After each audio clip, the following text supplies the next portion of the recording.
Hi, and thanks for being here. My name is John Peck, and I'm an advocate at GitHub.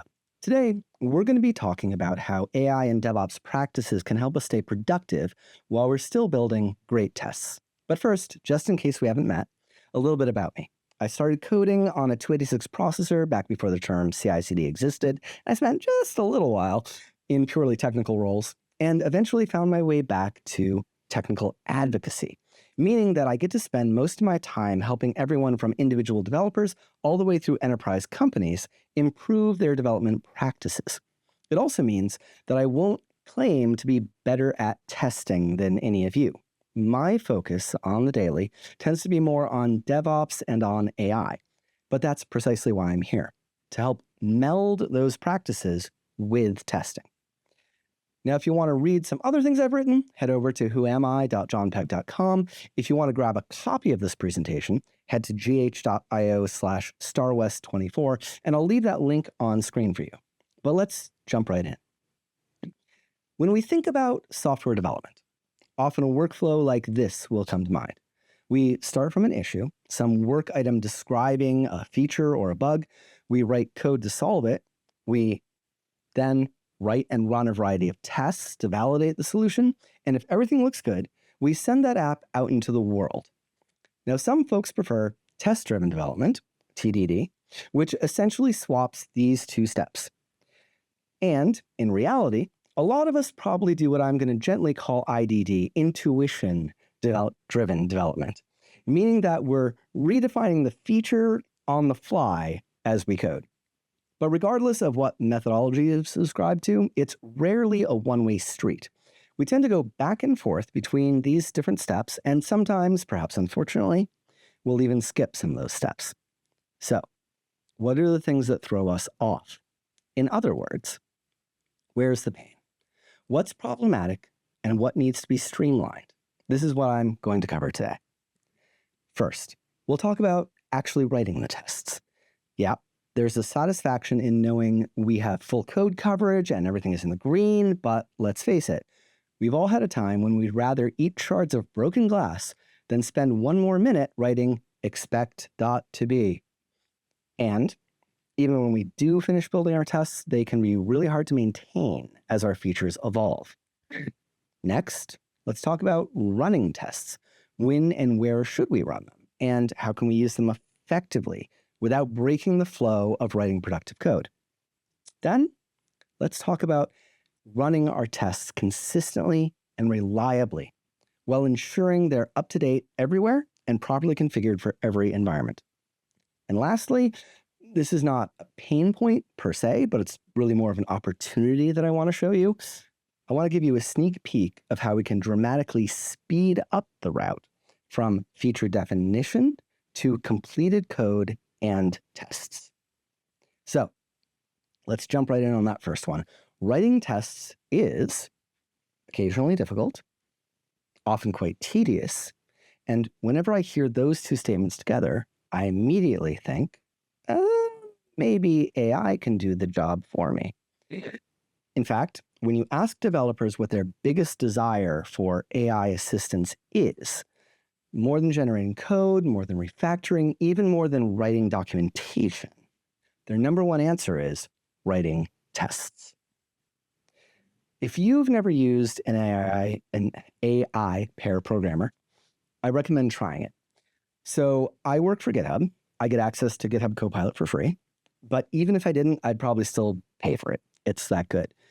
GitHub Copilot is an AI that sits right in your development interface. That might be VS Code, JetBrains, Visual Studio, NeoVim. We're working on other IDEs, so keep an eye on us.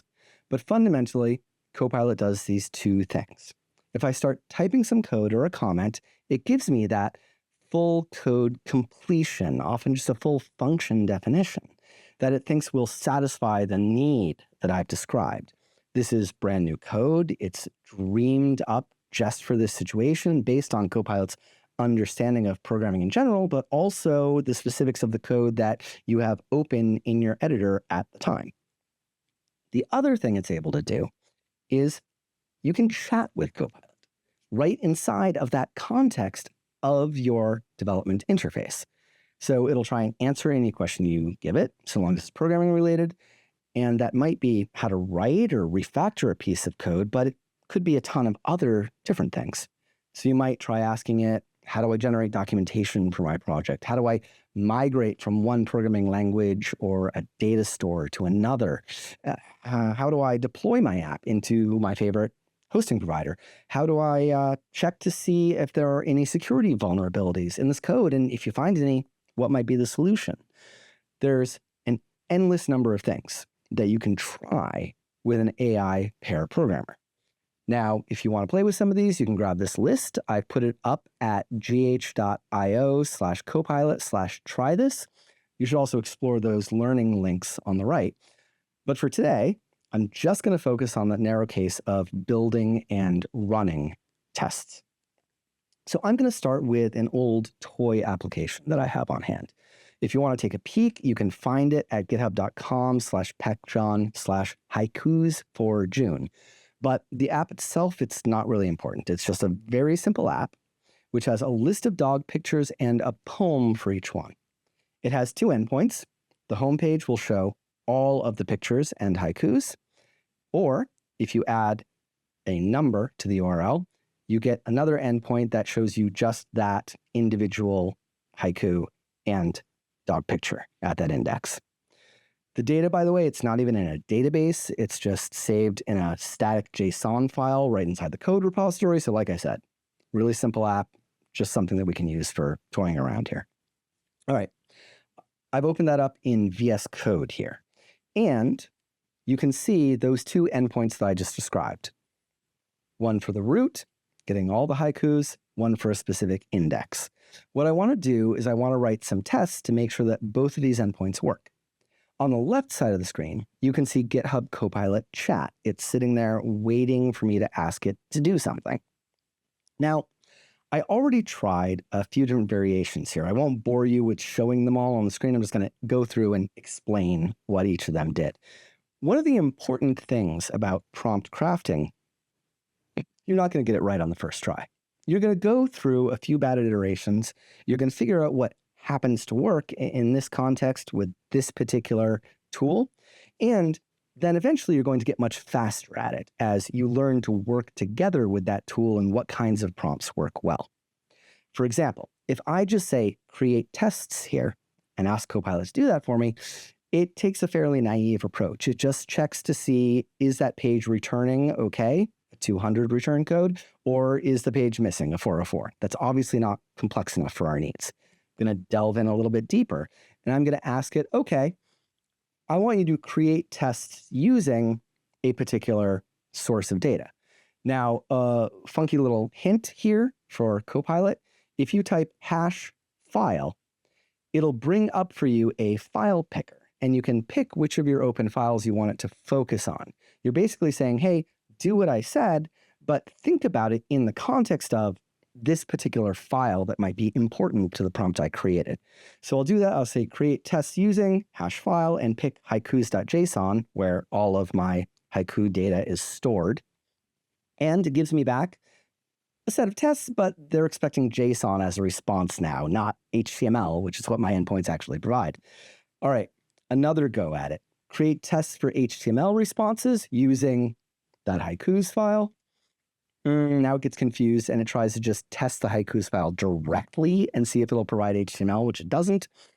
All right, what ended up being most successful here was I said, create tests for my endpoint file, index.js, HTML responses, but use haikus.json for data, right? So you can see I'm getting really specific. One way I like to think of this is you want to craft your prompts the way that you would write an issue or work as a PM when you're trying to work with a novice developer who happens to have really good book learning on a lot of topics. So I'm being very specific. I'm including specific file references and being clear in what I want it to give me. Once I learn that practice, things get a lot easier. That prompt worked great. The only thing it didn't do was give me the specific test framework I wanted. It chose some random one. So I'm just going to add to that. All right, do all that stuff, but also use the framework supertest. Pop that in. This works well. It gives me exactly the code I need along with a helpful explanation of what the tests would do and where I should put them. There's a handy little mouse over, by the way, if you mouse over any of the code outputs inside Copilot, and I can just click right there and say, insert this generated code into a new file. So I'll do that, and I'll save the file. We have here some basic tests, and what they're going to do is they're going to check that each page renders and that they contain the expected images and haikus. Good job, Copilot. I can keep iterating back and forth. I can try and make these more complex if I want, but right now I'm just going to make sure that they actually run. So how do I do that? Well, fortunately, Copilot has also given me instructions on how to install Supertest and run it. If for some reason it hadn't, I could always, of course, just ask, but here they are. So I'll go ahead and try those steps out. I'll install Supertest. I'll modify my JSON package there to do what it needs to and run it, but it doesn't work. And now I'm really sad. So this is the point where I might give up. I might decide that writing tests is just taking too much time. It's too annoying. I might yeet those test cases, YOLO my untested app right into production. But fortunately, I also know that Copilot is pretty good at helping me debug. So before I give up, I'm just going to take the simplest possible approach to solving this problem. I'm going to take that error output and I'm just going to copy paste it right into Copilot. No other comments. The only thing I'm going to do is, again, just add a couple of file links there, making sure that it's thinking about the right code as it goes and tries to analyze this problem. Copilot helpfully points out that it wrote the tests wrong in the first place. Thanks. Okay, so it didn't use the correct property names, text and image. I probably should have read the output more carefully instead of just tossing it into my test file, but okay. Now it knows what it needs to do. It is a simple cut and paste to just go and grab those correct variable names, drop them into the test code, and we'll do that. We'll run it again, and we'll be sad again because it failed. But, okay, that's kind of interesting. Take a look at that. This one might actually be my fault. It says it's returning 500, not a 404 when it tries to access a non-existent haiku. Okay, let's check the actual app. Yeah, and that's why we test. I screwed up. The test is right. If I go and I grab a haiku number that doesn't exist, like 999, that gives me this really ugly response that I never want my users to see. All right, this is why we test. This is why we have them. I'm going to go back to Copilot. I'm going to just say, hey, help me fix my code. I want it to return a 404 in this case. All right, gives me good output. Says, all right, if it exists, great, go ahead, return it. If it doesn't exist, return this 404 response. We'll copy and paste that over. Now it's in my code. And yes, when I run my tests, they pass. Perfect. Now, I could keep iterating this. I could go deeper. I could decide on different test cases, ask it to add them to the file, rewrite, etc. Maybe see if the endpoints are secure, all kinds of options here, right? And going forward, as I add more features to my application, I'm going to keep going back and doing this again. I'll say, hey, Copilot, I just added this feature, this endpoint, whatever, update my test to add a new test for that, have it do it for me. Good. What I've got now is a way of reliably testing locally. But going forward, do I want to have to go and manually run these tests every single time I make a small change to this? No, probably not. What I really want when I'm developing here locally is I want these tests to run in the background as I code. Again, I'm just going to go back, ask Copilot, how do I do that? Okay. It gives me instructions on how to modify the test script in the package.json so that just watches for changes. I'll go ahead and I'll insert that code and run it. And then I want to test my results, right? So I'll introduce an intentional flaw. I'll go and I'll change that 404 return code to a 401. And I see those errors start showing up in real time. Great. I'm where I want to be. So let's pause for a minute and think about where and when we run those tests, right? Going back to that model of how we build and test our products, we know this isn't a truly linear process. Here's how I tend to think about it. Starting from our feature description, we're going to move back and forth between writing our code and writing our tests. I might do a little bit of one, a little of the other, but I'm not constantly hitting a manual test button. I want my tests running asynchronously in the background so that I can stay heads down and remain efficient as I write. I can check on those tests, sure, anytime, but they don't ever interrupt or block my ability to keep on writing code. The only place that I want tests to actually interrupt me is when they should block deployment. Basically, if there's a critical problem with something that I've just added or changed, I don't want to be able to send those changes out into the world without, deciding some sort of administrative override or critical reason that I should bypass that block.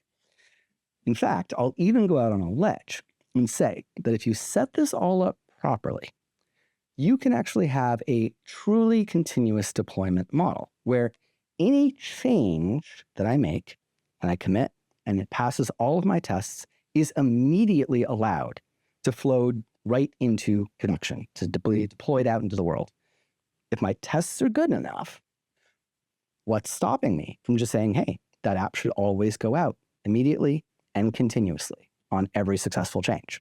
Now, that probably sounds extreme to some of you, but I'll tell you, I've seen companies start deploying new features literally 6,000 times faster by adopting this kind of truly continuous deployment model.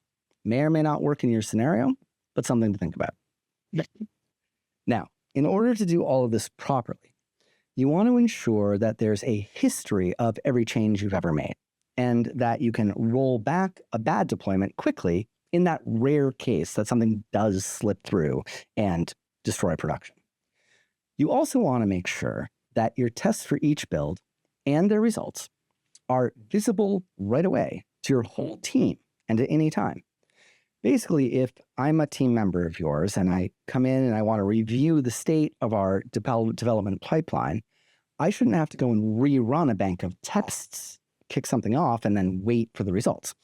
They should just be there alongside your committed code. They should be linked to that set of changes which triggered the tests. And in order to do that, we should ensure that our tests are stored and executed in shared infrastructure, not just locally. Now, that shared infra might be in the cloud, or it might be some internally hosted server, but regardless, it's an environment that's accessible to the whole team. For the storage part, that's really easy. Just make sure that your tests are checked into version control at the same time that your feature changes go in.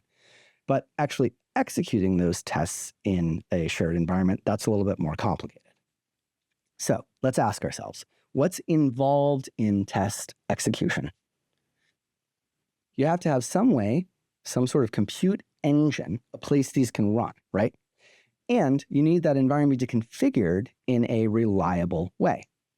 Environment variables, dependencies, even core language versions might change between product iterations. So my strong preference is that these environments should be configured as code and checked in at the same time, and that those environments should be ephemeral, meaning that they are created immediately before the test run. And out of that configuration and pulling in the code and tests I actually need to execute at that time, and that they're destroyed immediately after all of the tests run. We don't want to reuse environments because they might be dirty from the last run. Now, we also want to know exactly what version of the code and the test ran in this environment, what changes triggered that testing, and even what feature request precipitated all of those changes. And then we want the ability to communicate with our team about the test results and the set of changes as a whole. That way, individuals other than the primary contributor can step in to assist, discussing the problem right in the context of any failing tests, and perhaps even suggesting code changes. Now, at GitHub, we do this with the help of two tools. The first you see there, GitHub Actions, is our compute engine, which is built right into every GitHub repository.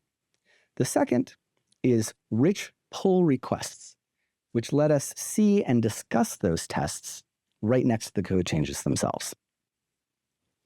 If you haven't encountered them before, GitHub Actions is an automation engine and a CI/CD tool, which is built right into your GitHub repository. Every workflow is defined as code inside a special directory called .github/workflows. You can have as many workflows as you want, and each workflow can have many steps, running almost any language, with a complex logic and interdependencies. For now, we want to focus just on the specific task, though, of running our tests. Now, moving back to my IDE, I still have Copilot open, so I'll just ask it, how can I run these tests automatically using GitHub Actions? Copilot tells me, create a YAML file inside the .github workflows directory, gives me that sample code. I'm going to take that, and note, by the way, this triggers on both and on pull request. So anytime that I commit a file to the repository and push it up to GitHub, and also when a pull request is created for that code. I'll explain why that matters in just a couple of minutes. It also gives me a full description, by the way, Copilot, of what the rest of the file does. So specifically, let's take a look. It's spinning up an Ubuntu runner in the cloud. It's setting up Node. In fact, it's setting up several different versions, which are going to be tested in parallel. If you want to know more about that, you can do a quick web search for GitHub Actions matrix deploy and read more about how to create those. It's also going to install my dependencies, and then it's going to run my tests with npm test. So this workflow looks pretty complete. Starts when it should, sets up my environment, installs my dependencies, runs my tests. Great. I'm going to take that, I'm going to push those changes up into the repo, and we'll see what happens. I'm going to go into my GitHub repo on the web and take a note here that there is a tab called Actions at the top. If I click on that, that's where I can see the history of all the workflows that have been triggered and all of their results.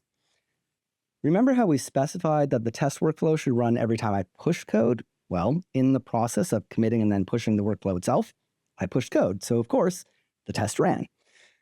It did. We can take a look at the results by clicking down into it. And I can see those 3 parallel tests for each of the node versions that we specified. Each one of them is green, and that means that they all passed. Great. Now, by the way, while we're on the screen, I want to point out that this Rerun Jobs button is in the upper right. If I click this, what it'll do is cause this whole workflow to execute again with exactly the same code that triggered that run. And in the context of tests, that's pretty useful only if something external has changed, right? Like, for example, the test database went down as I was running the tests. Well, that's not a fault of the code. I still want to rerun on that same version of code that I committed, but it will have caused all the tests to fail. So once that database comes back up, I just pop into here and click that same rerun button to revalidate all of that code. But let's think about this in the case where my workflow isn't just testing, but it also contains a deploy step, right? Then this button is super useful because if I deploy a version of my code that breaks production for some reason, it has some critical problem that somehow slipped through all of my tests and it brings down a server, or even a server goes down for some unrelated reason, you know, all of AWS East fails someday. All right, I need to redeploy. Instead of going and finding the right build of my code and having to recommit it or doing something crazy, I can just go in here, find an earlier successful workflow run, pop in and click that rerun button. That's going to immediately deploy that older, known good version of my code right out into the world. Now all my production servers are running, they're happy, and I can go and I can debug the problem at hand, knowing that my users are not going to be affected. All right, one last thing on this screen. By clicking any of these build results down at the bottom, I get a full log of exactly what those tests were. Basically, the console output from the test server, though it's divided into sections for each of the steps that I had in my workflow. If anything went wrong, I'd be able to jump in and see it here, and then just go back to my code to try and fix it, right? If I was looking at somebody else's changes, I might reach out to them. I might offer assistance and say, hey, can I help you fix this problem? So have we done what we want? I've got my tests running asynchronously on shared infrastructure whenever I commit a change. The results are visible to me and my teammates anytime we choose to look at them, and that's great. But I feel like we need to go a step further, right? We need to make sure that these tests are visible in a place that other people will expect to see them, not just buried down in some log history. And I want to make it possible to automatically block deployment of our application if any of the critical tests fail. So in order to explain how we do that, it'll probably help if we make sure we all know what pull requests are and how they work. Now, if you're a solo developer, you might be used to just doing development by committing a series of code changes right into the main branch of your code. That works, but it's not great in group settings because you tend to get collisions. I'm committing a change at the same time that somebody else is, and now we've got to figure out that diff and what should be the actual result. Even if you're doing solo development, this is still kind of limiting because you can't experiment as freely as you want to. You tend to break things and then have to undo them. So I find a much better option is to always create a feature branch and add your commits into that. Then, when you're ready for those changes on that feature branch to get reviewed and maybe go into production, you create what's called a pull request. A pull request is basically saying, hey, I've got a whole change set on this branch. I want to merge it into the main line of code, and let's take a look. Do we think that this is good? That pull request is a central location where both people and automation can take a look at your set of changes. Your automated tests can get triggered by that pull request, and reviewers will see a consolidated list of all the tests that were run and their results right there in the pull request in the context of your changes. With this information in hand, your team can then discuss any problems. If they want to, they can even suggest specific changes to the code that might help. But if all is well, you can collectively make the decision to just go ahead, merge that PR, and send it on out into production. All right, let's add that capacity into our code. We already have these tests set up to run whenever a pull request occurs, but they don't block the PR from being approved. So I'll start by just asking Copilot, how can I make these tests block the pull request if they fail? Copilot doesn't just know about code. It understands how to configure lots of systems, including, of course, how to configure GitHub. So the first thing it does is it gives me a set of instructions on how I need to configure my GitHub repository to make this possible. Let's go ahead and walk through this. Going into my repo, under the Settings tab, there's a section called Rules, where I can configure something called branch rule sets. Branch rule sets are rules we can set to manage, among other things, when and how changes from a feature branch are allowed to merge back into that main line of code. We can have as many rule sets as we want in any repository, so let's create a new one and give it a name. Then we pick the branch we'll be protecting, in this case, the main. That's the one that's going to be merged into, so it's the one that needs to be protected. And then I get to pick which workflows, which actions, have to succeed before a merged main is allowed to go through. So for example, you can see here I've already added a linter to make sure that all of my formatting is standardized and pretty when any merge occurs. I can go into that search box and I can try and find other workflows which are available in this repo that I want to add. But unfortunately, when I do that, my test.js doesn't show up. Why? So not every workflow can be used in this way. In order for GitHub to be able to understand whether my tests passed and to know what to report back to the user, I need to implement an API called status checks. You can see that link right underneath the checkbox there that actually points to some great GitHub documentation about how to implement those. But of course, I'm too lazy to read docs. So I'm just going to go and ask Copilot to do it for me.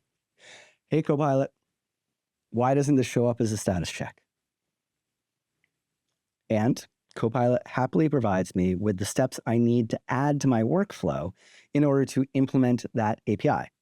Basically, a step to see is the test good, and if so, make a post to GitHub informing it of the result, calling the right API to inform it. So I'll go ahead, I'll cut and paste those steps into my workflow, and I will push those changes. And now, if I go back to the website and I search, my workflow shows up as a status check that I can select. Great. I'll add that in as a required check, and then I will save my changes. And now it's time to test my tests. So I'll do something dumb like returning a 401 error code instead of a 404. That shouldn't be there. I commit that to a feature branch, and I can automatically be asked as soon as I do that, do you want to create a pull request? So I say, okay, let's create a pull request, which would merge these changes into the main. As soon as that pull request is created, GitHub automatically kicks off all of those required tests in the background. And if a test fails, it shows that result right on the pull request page, where my reviewers would naturally be looking anyway to see if we can merge yet. It also blocks the ability to merge that set of changes.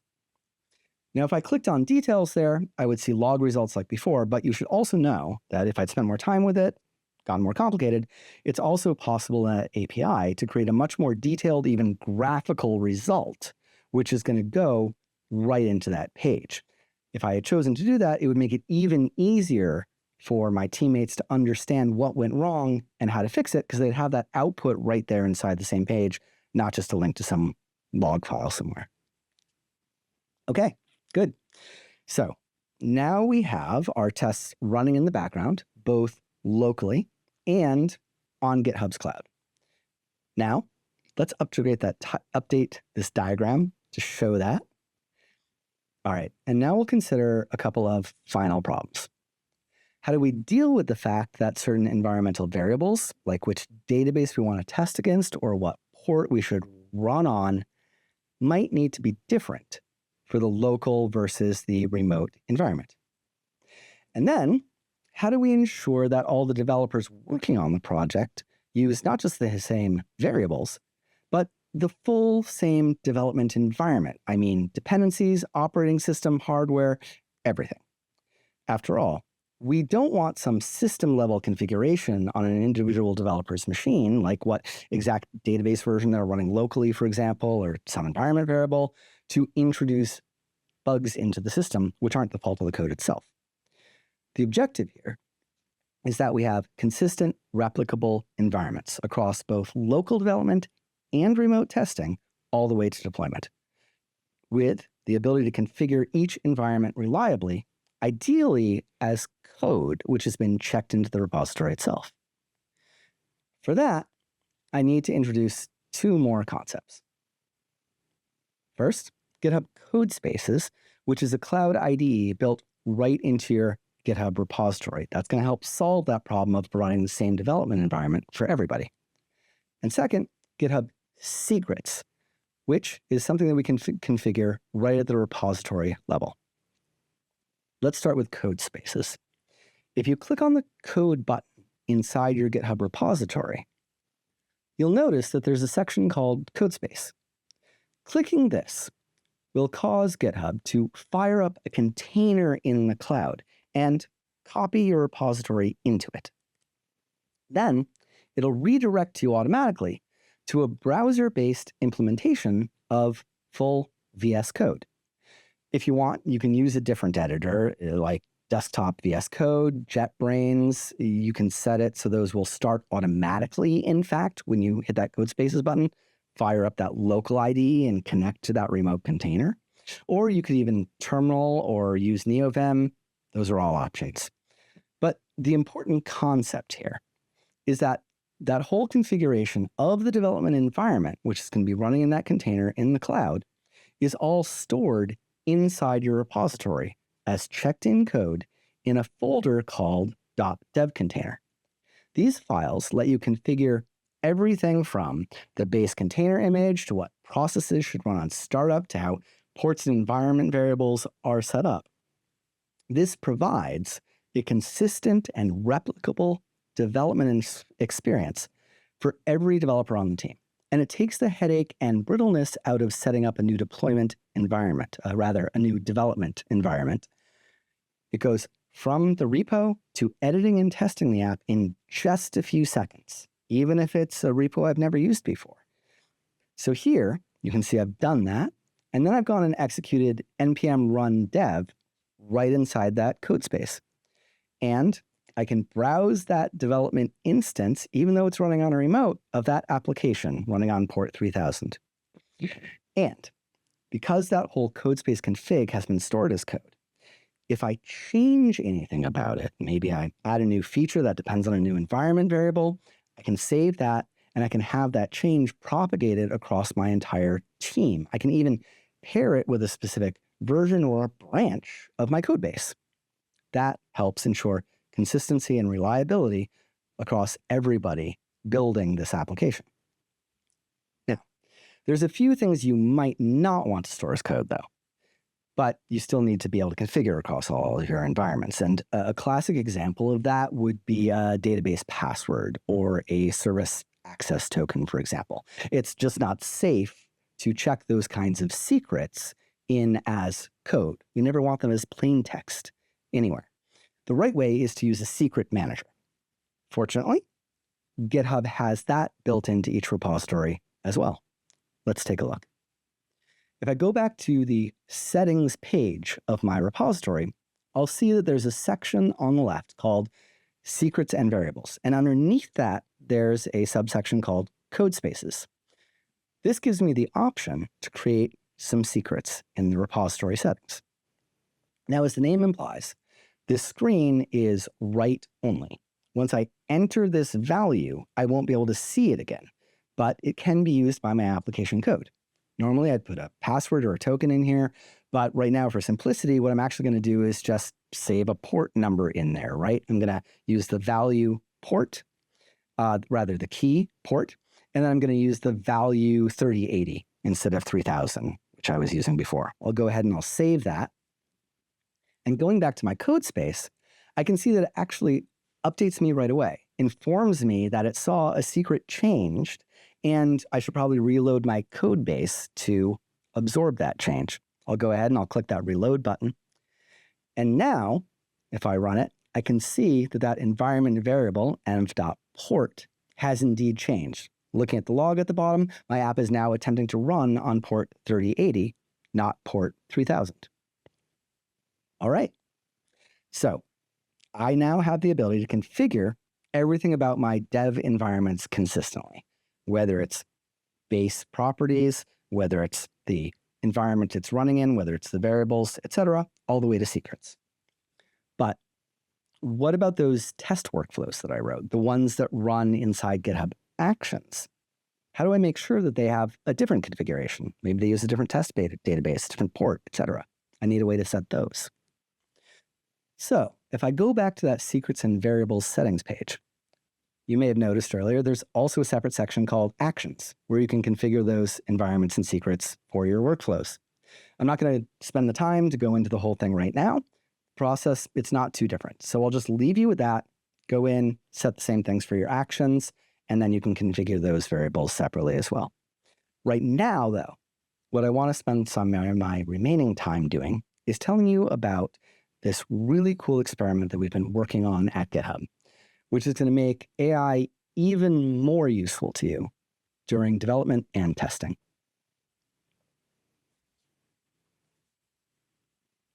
We call this GitHub Copilot Workspace. And the premise is that it allows you to go very quickly from an idea to an initial complete solution without touching a development interface until you have that full first version of the code already available to you. You'll start, as we always do, with a statement of the problem, basically an issue, describing what we want to solve. But instead of going and then opening up a development environment, creating a code base, or pulling down the existing one and starting to manually code or interacting with Copilot dynamically, you'll take that issue and you'll send it directly to an AI engine, which is going to crank out a first cut at the problem, even if it has to span multiple files. Let's walk through this. I'll start by opening an issue in my repo. And by the way, I've rewound the repo here so it doesn't contain any of that test code or anything that we just did, right? I'll create an issue that basically describes the same problem. I'll say, hey, I want to create tests for index.js. I want to use my haikus.json as a source. I even mistyped that as haikus.js, not .json. Hopefully Copilot will deal. Let's see. What happens next, and I want to stress that this is experimental. The final interface, the way it works, it might change significantly, but for now, I have this Open in Workspace button right on the issue. I can click that, and Copilot Workspace spins up and starts analyzing my issue right up inside GitHub. I don't have to go down to an IDE. First thing it does is it describes back to me what it thinks I want to do and how that might be accomplished. Then it builds out a concrete plan to tell me which files it will update or create and how. And if I don't like something, by the way, I can just go in and I can edit the plan right here in natural language. Just tell it to do something different and save that change right there. Then I go ahead and set it loose, and it cranks out all those files for me. I can review and edit the actual code it produced right here if I want, but usually what I do is I'll just take this and I'll have it create a pull request right away. It even goes ahead and it creates that pull request description for me, describing in natural language what changed and why it's important. And then it links that PR it created to the issue that kicked it off, and I can step in and take a look at it. So in just a couple of minutes, I've gone from describing the problem to having this complete multi-file solution for it. Now, that solution might be right or it might be wrong. I'm still going to run it through all my usual tests. It's a PR, so of course those have kicked off automatically. And if I see any problems, I might open it up in an editor. I might tweak a few things and go back. But the point is, even if there's cases where I have to go and edit, there's going to be some too where I don't. I've gone directly from idea to solution. And really now I'm acting as an architect of my application instead of muddying about in low-level code. Now I do want to address the elephant in the room. No, AI is not coming for our jobs. This is a co-pilot, not a pilot. And it doesn't replace the need for me to be a good developer who can still deeply understand and architect and edit this software. What it is it's a tool that lets me build faster and better. It reduces friction, and it allows me to refocus on more interesting and more complex problems, while quickly cranking out rote code that I don't want to have to write by hand. What we've seen consistently as various iterations of Copilot have rolled out is that developers love this. They're reporting decreased frustration, they're reporting greater happiness at work, and we've seen that accompanied by huge leaps in productivity. So people are building better and faster, and they're enjoying the process while they do. With that, I just want to leave you with a few links and say thank you for attending this talk. If you want to go and you want to try out Copilot right away, just head to github.com/features/Copilot. I do believe it's still free for the first 30 days if you've never tried it before. So, hey, go out and have some fun. If you want to hear more about me or see other stuff that I've written, go to whoami.johnpeck.com. And then lastly, if you want to review this presentation, this whole deck is at gh.io/starwest24. Thanks again for your time. And I really hope that this helps you to become a much more productive and happier developer and tester. Thank you.